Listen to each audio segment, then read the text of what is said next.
Now on to Man U versus PSG. I mean, Red Devils, they travel to Paris, down 2-0. Ole Gunnar Solskjaer, could he turn this thing around? Because, Andre, Old Trafford looks like a medical ward right now with all the injuries. Can they do it? We were speaking about this in the first leg preview about the high that Manchester United was going. But admittedly, we did admit that PSG has quality in their team. And, so said, so done. PSG sort of gave Ole Gunnar Solskjaer a reality check that now you're in Europe now. And it says a lot about, this may rub people the wrong way, but, it says a lot about this particular PSG team. People often dismiss them as this team that steamrolls everybody in France, and they're not really all that great. But I mean, this is not a full PSG team. No. There are guys like Paredes who got a couple minutes, and it must be daunting to see that for Ole Gunnar, to see that your team were well and truly outclassed in my eyes.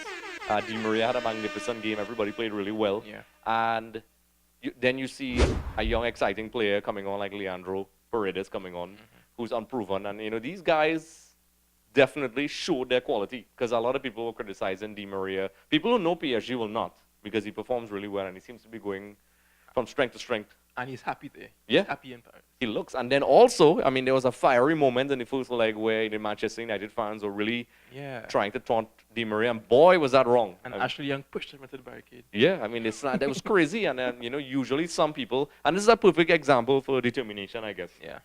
Instead of getting all down or whatever, they just fired him up. Boy, did that backfire. And Di Maria had a fantastic game. It even silenced the crowd. And it was really exciting to see, PSG look like a team that they want to be. Of course, it was not perfect. They weren't this majestic Champions League winning team. Yeah. But it was a reality check for Manchester United and for those people in the Premier League. You have to ask some questions. I mean, they're basically cruising in the Premier League right now because of the change from Jose to Ole Gunnar.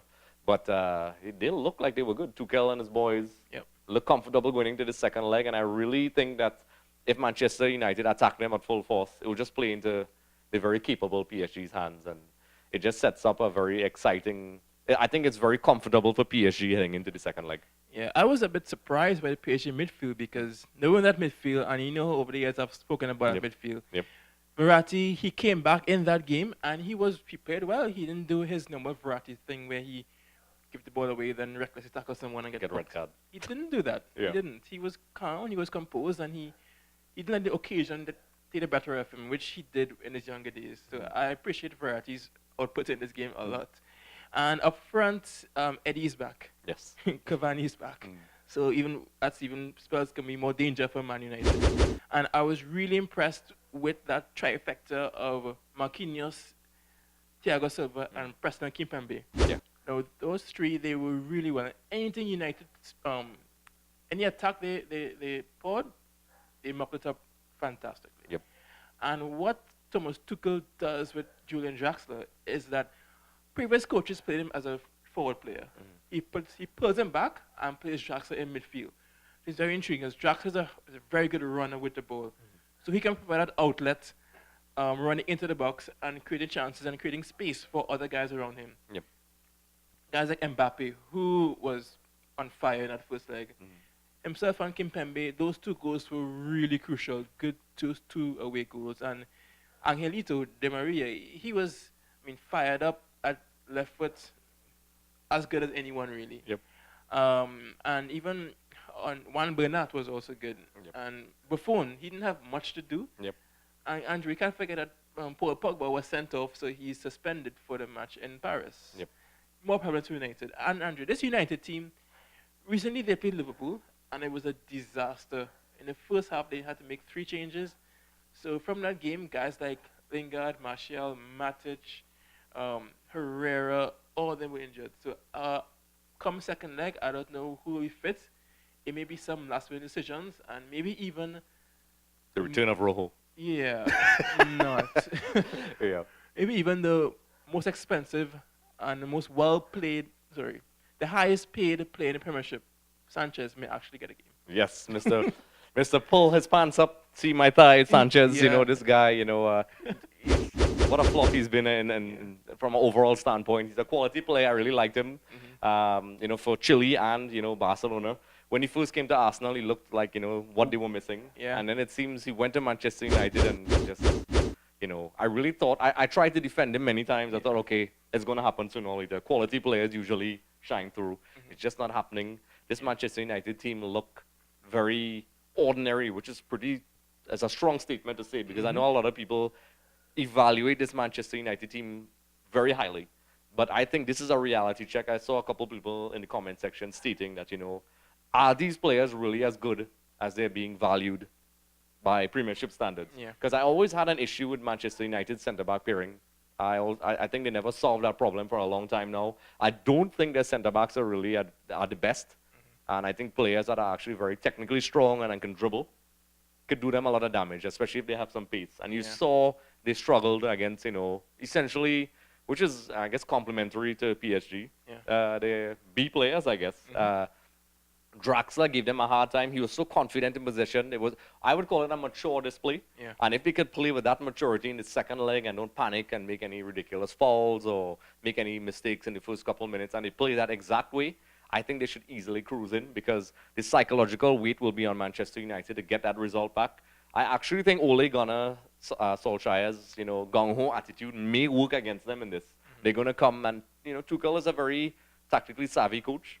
He obviously had his players very well prepared, and I think it's going to be a very difficult task for Manchester United. Yeah, I think compared to previous years, Tuchel has actually knitted this tapestry of PSG together really well. Other previous managers didn't really do that. Unai Emery was soft, Laurent Blanc was soft, Ancelotti was soft as well. Yep. Tuchel actually has some authority, and the way is either his way or the highway. Yep. And he has built that into the PSG psyche, which is really, really hard to do, because honestly, I think next to Rome, Paris is one of the hardest places to actually manage a team because of expectations, the big city, the fan base is euphoric. So I think that good job to Tuchel.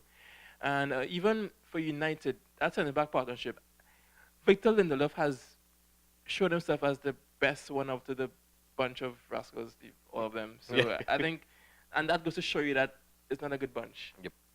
So Lindelof and Bailly may start, and I don't think that they can really sustain the pressure of Mbappe and Cavani. So I think Cavani, he's going to light up the Parc des Princes and score for sure. So that's what I think. Yep, Cavani will finally get the spotlight he always wanted. It always seems like he was in the shadow of Zlatan, and Neymar came across, and we know the stories about Neymar and him. It's my penalty.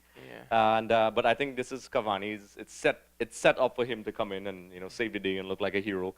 As I said before, I think technically I don't think this Manchester United team is on the same level as PSG. I know a lot of people disagree with this, but you saw it there. I think for Manchester United to have to come back, they're going to have to not necessarily try to outplay them technically, but maybe just try to out-hustle them with the pace of the English style of football, and maybe hope for the best. Try to do the Ajax thing, what they did against Real Madrid. Other than that, I think PSG is way too tactically prepared, and the players are way too experienced and mature now. When you have players like Verratti actually not getting red carded and kicking people down, that's a very positive sign, and it's a testament to the coach. So Kevon, how do you think this game is going to turn out? 3-0 PSG. I think it's going to be 2-1 to PSG because of some ridiculous VAR call. I'm just throwing it out there, but I think PSG is going to comfortably cruise. Yeah, hat-trick to Skeletor, Cavani himself. Skeletor, he's going to get a hat-trick. So we'll see how it goes. Both of us agree that PSG are going to win this game. So what do you think? Let us know in the comment section below. We'd love to hear what you think. And also comment, check out our other previews as well. You can see that link in the description below and also up here. So with that being said, this is Andrew Soklal. I'm Kevon Campbell. Be sure to like and subscribe, because when you do, you automatically qualify for a copy of FIFA 19 from the kind folks At my store. Thanks for watching. If you want to check out more, look at this video. And don't forget to click the subscribe button, because when you do, one of your enemies will be destroyed.